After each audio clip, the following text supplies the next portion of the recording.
ইতিমধ্যেই গ্রেপ্তার হল আরজিকার কাণ্ডের দর্শনকারীরা। বিস্তারিত জানতে অবশ্যই ভিডিওটি শেষ অবধি দেখবেন। ডিএনএ টেস্টের বিশ্লেষণে সঞ্জয়ের দোষ প্রমাণিত, নমুনায় কি কি ছিল জানুন। কলকাতার আরজি কর কাণ্ডের তদন্তে নতুন দিক উন্মোচিত হয়েছে। সেন্ট্রাল ফরেন্সিক সায়েন্স ল্যাবের ডিএনএ টেস্টের রিপোর্টে ধর্ষণকারীর পরিচয় স্পষ্ট হয়েছে। ময়নাতদন্তের সময় খুন হওয়া চিকিৎসকের দেহ থেকে নমুনা সংগ্রহ করা হয়েছিল এবং সেই সঙ্গে ঘটনার রাতে সংশ্লিষ্ট বিভিন্ন প্রমাণও ডিএনএ টেস্টের জন্য পাঠানো হয়েছিল।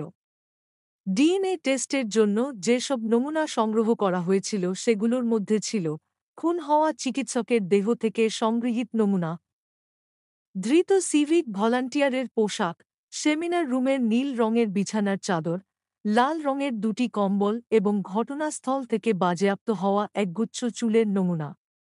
এই সমস্ত নমুনা সেন্ট্রাল ফরেন্সিক সায়েন্স ল্যাবে পাঠানো হয় বিশ্লেষণের জন্য।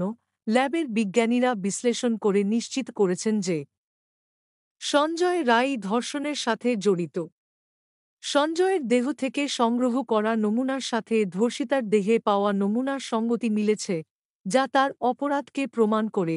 ডিএনএ টেস্টের ফলাফল সঞ্জয়ের বিরুদ্ধে অভিযোগের ভিত্তি শক্তিশালী করেছে এবং আগামী দিনগুলোতে আদালতের শুনানির জন্য নতুন প্রমাণ হিসাবে এটি গুরুত্বপূর্ণ ভূমিকা পালন করবে।